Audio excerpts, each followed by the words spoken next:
You know, because he holds so much respect for Apostle Tahar. Let's continue though. What is the 666 mark? His name is Elder Tahar. Elder Tahar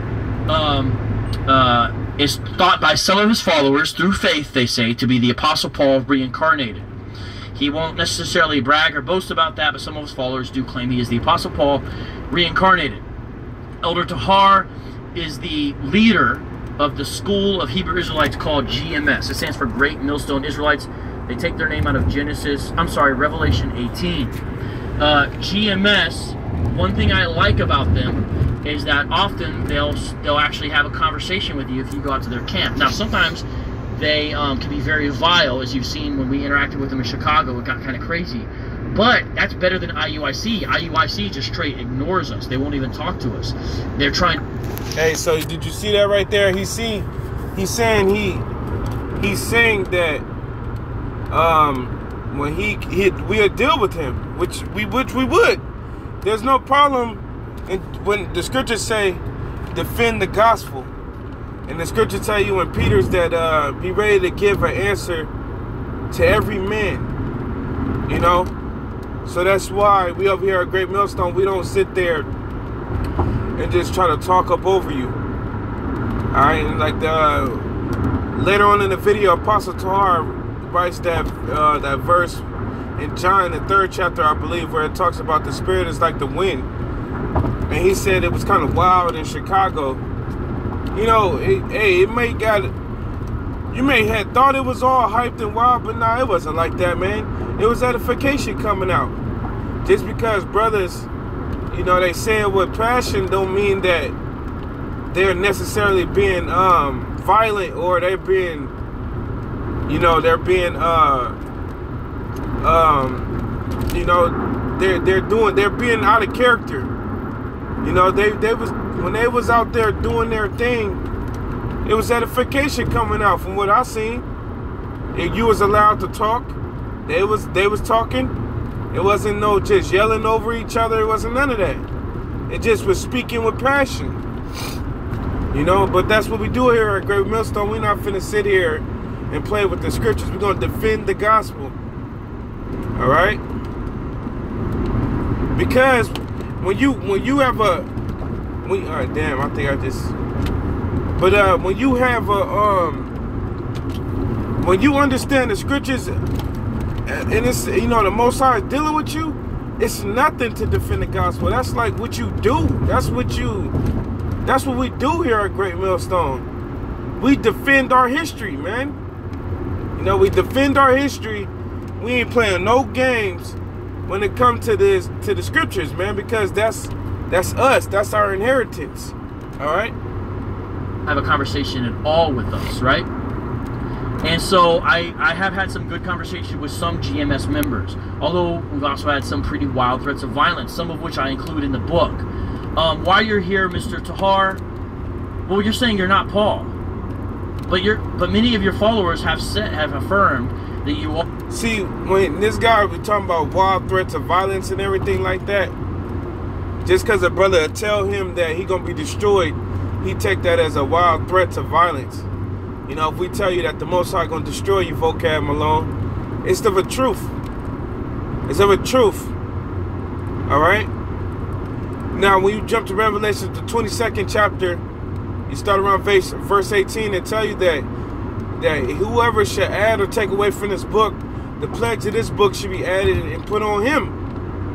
Now, one thing Vocab Malone like to do is to add and take away from the Most High's words. So what is that going to result in?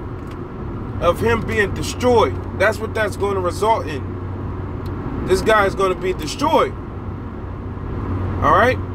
So he could take it as a threat or whatever he want. You know, you may have brothers too, probably was in their feelings. Brothers that was in their feelings probably like the Most High, you know, putting extras on it. But nevertheless, Vocab Malone is going to be destroyed by the Most High, because he coming against the Most High's words. Alright? And if I'm not mistaken, Tahar, again, I mean this with all due respect, to Tahar, you guys can see him. His handle is what is the 666 mark. Is it not true that Ariyah, who was the head of the school at One West while you were there when you were a younger man back in the 80s and the 90s, did he not designate you to potentially be the Apostle Paul reincarnated? If I'm incorrect, let me know. But I do know that your followers have said they do believe you are Paul, but they accept it on faith. It's mainly the older followers who've said that, but nonetheless, they have said it. Let me switch back to my other camera there. And so I'm listening. If you're saying you're not, I want to know why some of your followers say you do. And again, they say they accept it on faith, so I respect that position. But I'm just trying to understand. Okay, you're saying you're not. Hey, so this guy right here. It's already bad enough you can't even understand that the salvation only will come to the Israelites, the Negro, Latino, Native American man descendants. You can't understand reincarnation. You can't understand the missiles in the scriptures. You can't understand the RFID chip being the mark of the beast. How you think you're going to understand things of reincarnation? You're still stumbling over things that ain't as deep as reincarnation, man. So for him to be even asking these questions like that shows you that he just fascinated. He's fascinated with us, man. You know? That's what he said. That's what this was wrong with this dude. He fascinated with us, man. All right?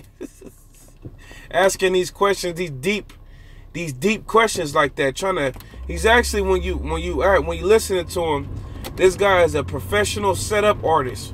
He's trying to ask you the same questions, get you to answer, then see if you will switch your answer up by asking you a different question, but still that question will have to result in the same, your answers being the same. That's what they're trying to do with the apostle, but he couldn't even understand he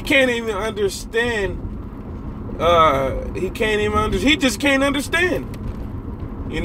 That's why he don't understand. When the apostle was answering him, he didn't understand.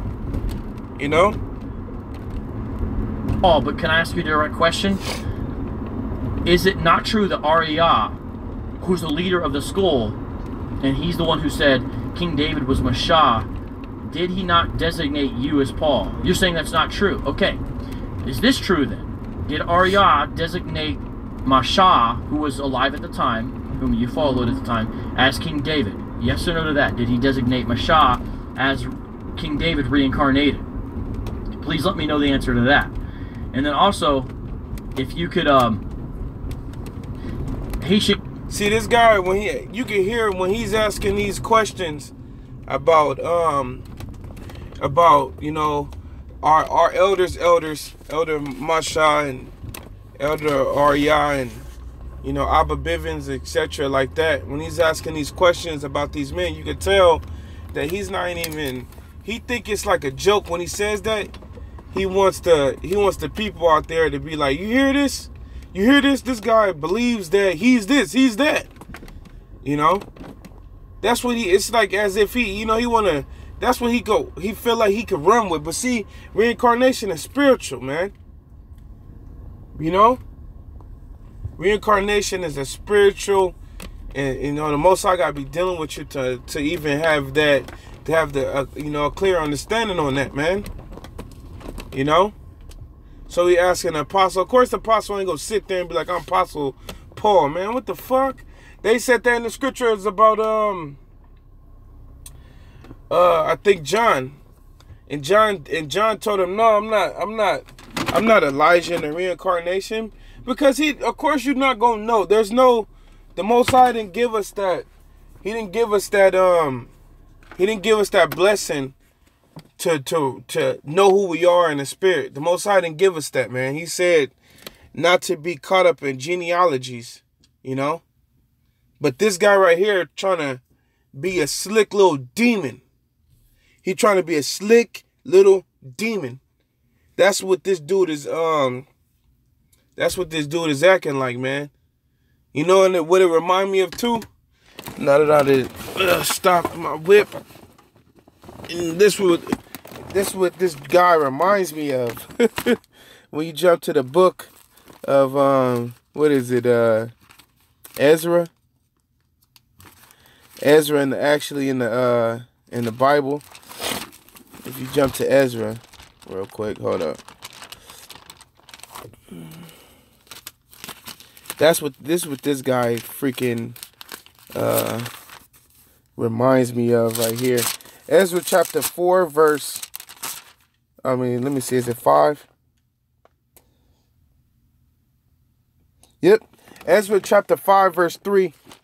It says, at that same time came to them Titnai, governor of that side of the river, and Shethar-boznai, in their companies, and said thus unto them, who have commanded you to build this house and to make up this wall.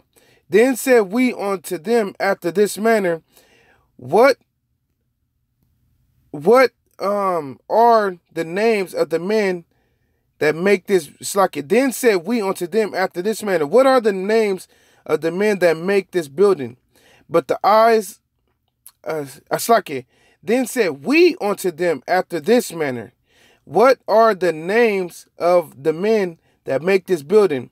But the eyes of their God was upon the elders of the Jews, that they could not cause them to cease till the matter came to Darius, and then they returned answered by letter concerning this matter. Now, when we was building up the temple during the time of Ezra, you had these heathens who was trying to prevent us from building. They were trying to, at first they wanted to help us build. All right. But the Most High, we told them, look, man, you have nothing to do with the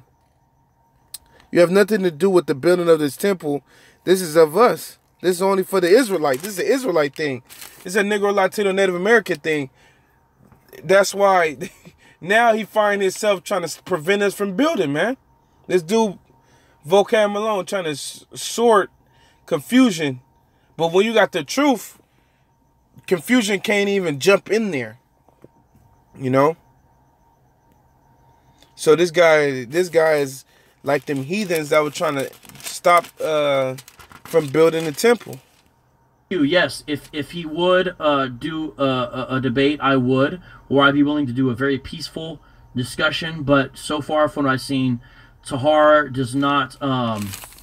He does not want to do that with me. And I would wait. Hold on. You're saying Tahar, and again, I'm trying to understand your answers because everyone else says differently. You're saying Arya. So you know, as you go further on in the video, the guy was trying to make out what the Apostle Tahar was saying, but come on, man, it's over a comment board, man. Placing the apostles' answers up, you know, trying to make it seem like he gonna catch the apostle up or whatever, asking these more rather deep questions. Which, okay, cool, that's cool, whatever. You ask them little deep questions, and the apostles' answer is just giving us nothing but jewels to the actual man of the Lord, who you know, who would love to hear about, you know, what was going on before we came into the truth. But, yeah, with that, man, I gotta step my black ass in here. Let me see if I play a little bit more. I just randomly shifted forward. Let me see what else we got here.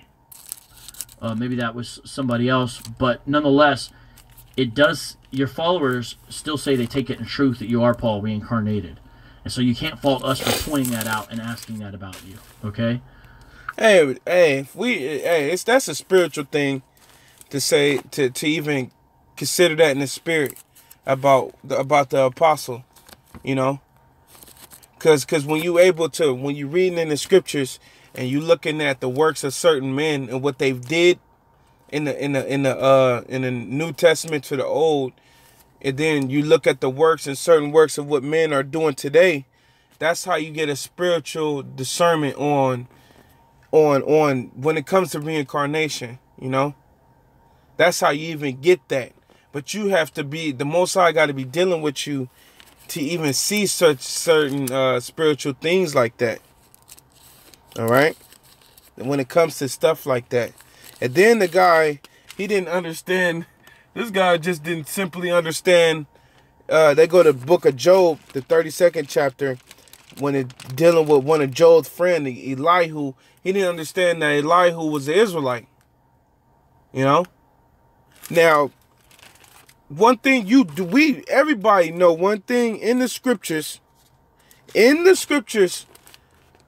one thing that everybody do really understand is that in the Old Testament, that the Most High really was showing that he was only dealing with Israel. So how in the hell did this Elihu, how could he be any other nation outside the Israelites? That Elihu, Job's friend, was an Israelite that was living in a heathen's land. All right, and we know that of a surety, especially back in the Old Testament, the Most High wasn't really dealing with the other nations. All right, even in the New Testament, the Most High is not dealing with the other nations, but the Most High writ the New Testament as a stumbling block to the world. So when you read certain passages, you think that the Most High is talking about other nations, but he's clearly not. You know? But that's in the New Testament. But in the Old, you could clearly, it's cut plain and dry that the Most High is not dealing with the other nations, man. He don't deal with no other nations, especially in the Old. You know? Like these Christians will even say, when after Jesus Christ died, that's when the Gentiles was able to be drawn in. So we know when you're dealing with the Old Testament, the Most High really wasn't dealing with them. Especially if it comes to the case of when it was after Yahawashi died that they came in. Yahawashi is written in the New Testament. See? This Amos 3:1. Hear this word that the Lord hath spoken against you, O children of Israel, against the whole family which I brought up from the land of Egypt, saying, you only have I known of all the families of the earth. Therefore will I punish you for your iniquities. That was plain. That was in the Old Testament. It was really plain and cut and dry in the Old Testament.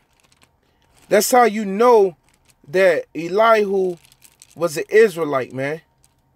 All right. That's how you really know he was an Israelite that was living in another nation's land. Okay, that's why he was called the Bozrite or Bozrite or whatever that case was. This is Psalms 147 and 18. He sendeth out his word in 19. He showeth his word unto Jacob, his statutes and his judgment unto Israel. He have not dealt so with any nation. As for his judgment, praise ye the Lord. As for his judgments, they have not known them. Praise ye the Lord. That was plain and cut and dry, especially in the Old Testament. So that's how you know this guy Vocan Malones, the Most High is not dealing with him. That's why we're able to go from the scriptures to scriptures to scriptures, because we understand the whole word of the Lord. All right. But with that, I'm gonna close it out. Say, Barak the Yahawah, Barak the Yahawashi. Hope you brothers is edified. Whoever may needed that, man. Vocan Malone is fascinated with our history, man. Hey, and it's a fascinating thing, you know. The scripture tell you in Revelation 11 chapter that the breath will enter into us, and they that saw it stood in great fear. They stood in awe about us, man. All right. So with that, I'm gonna close it out. Say, Barak the Yahawah, Barak the Yahawashi. Shalom, Akim Step. Shalawam.